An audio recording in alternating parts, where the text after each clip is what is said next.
God with the glory. Hallelujah. Ako'y hindi ba bawal sumigaw dito? Ako po'y tuwang-tuwa sa lahat ng bagay na nangyayari kong buhay. Mapagpalang gabi po sa inyong lahat. At mapagpalang gabi din po sa aking brother Mike at sa kanyang pamilya. Mapagpalang gabi sa inyong lahat, mga kapatid. Ako po ay nandito. Pwede ba umiyak? Naiiyak ako eh. So, parang hindi mapigilan dahil ako'y tuwang-tuwa po.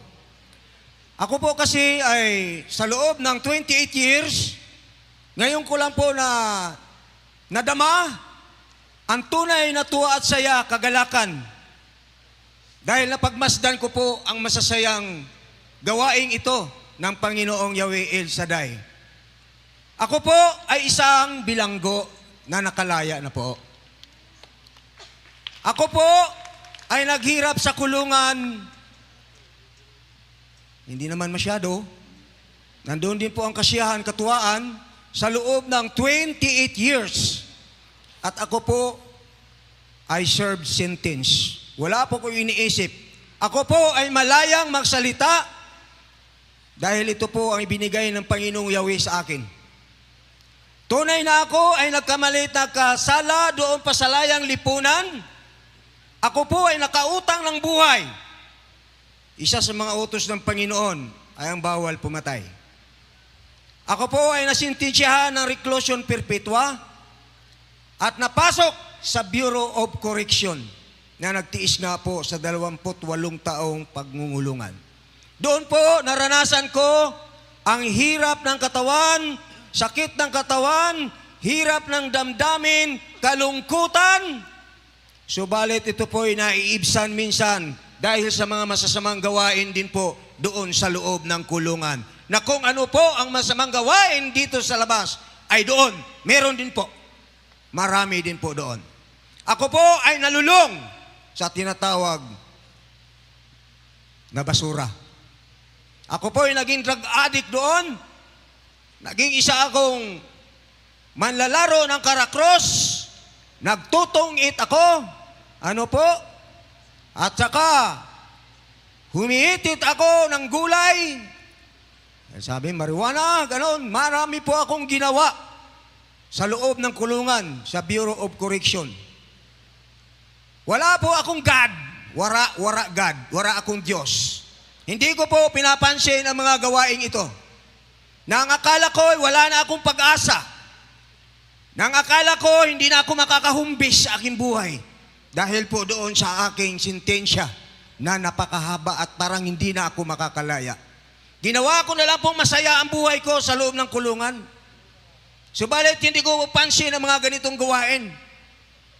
Tunay na ako ay kinamuhian na eh.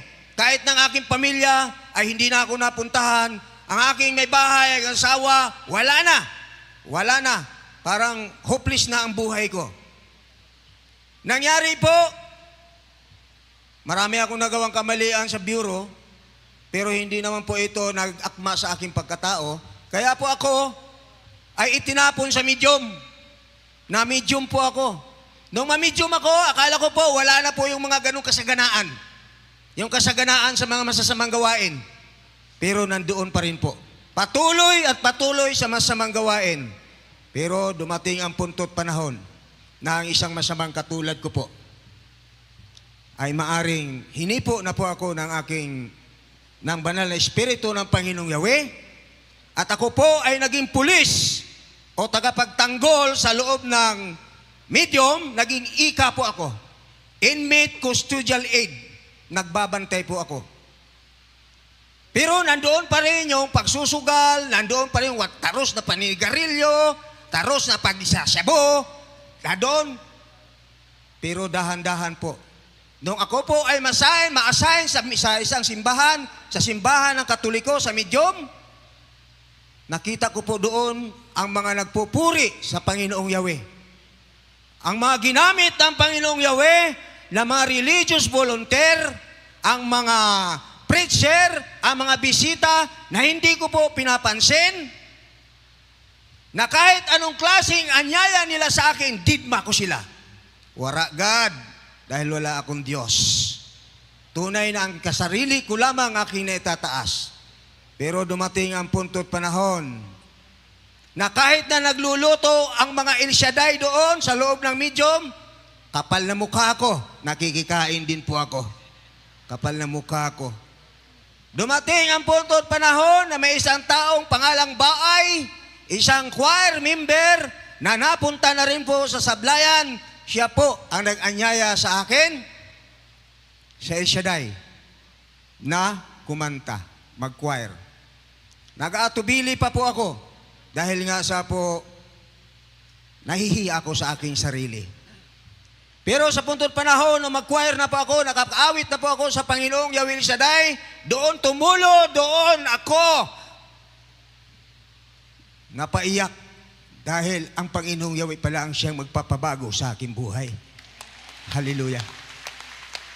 Binago ng Panginoon Diyos ang aking buhay dahil sa pagpupuri ko sa Panginoong Yahweh at ibinigay ko ang aking buhay sa Kanya. Nawala ang aking mga nasa ng katawang ito na nagpursigi na lamang akong magpuri sa Panginoong Yahweh hanggang sa nagkaroon ng pagkakataon na mga RBO, religious volunteer, preacher na magaling doon, na minsan ay naging isa ng preacher na bilanggo pa rin, napunta sila doon po ang kasiyahan namin ng mga bilanggo, na kapag dumarating sila po ang kasiyahan namin, natutuwa kami, naiibsan ang aming mga kalungkutan. Nagpapasalamat po ako sa ginamit ng Diyos, Panginoong Yahweh, sa mga taong ito. Hanggang sa ako po ay nasipa, papuntang minimum, nadala ko sa minimum. Pero patuloy pa rin ako sa paglilingkod sa Panginoong Yahweh. At doon sa simbahan ng minimum, wala akong sawa na humihipo sa Sacred Heart of Jesus. Dahil ang aking sinasabi, Panginoon, palayain mo po ako. Dahil pag pinalaya mo ako, mahirap man mangako, pero susundin kita. Patuloy ako sa paghipo sa loob ng 2 taon. At pagpapala, God is good. Dininig niya ang aking panalangin. Pinalaya po niya ako noong Mayo 14, itong buwang ito. At ako po'y napakasaya dahil ang lugar na ito ay nakikinig lamang ako sa radyo. Ngayon, nandito ako sa inyong harapan. Buong pusong nagsasabi, ang lahat ng bagay na sumira sa akin, lahat ng bagay na sa aking bisyo ngayon, sa awa ng Panginoon, hindi ako makapagsalita ng ganito, sa totoo lang. Nilisan, iniwan, nilimot ko ang mga bagay na yon at nandito po ako. Purely, nagbago po ako sa aking buhay na sana, nawa. At ngayon, nakasama ko ang aking pamilya na hindi ko akalain na makasama ko pa dahil nga sa tagal nilang hindi pagdalaw-dalaw sa akin. Pero walang imposible sa Panginoong Yahweh. Ako'y nakauwi sa bahay, kasama ng aking anak, kasama ng aking asawa, at masaya ako. Nandito ngayon sinasabi ko ang lahat ng katuruan. To God be the glory! Hallelujah!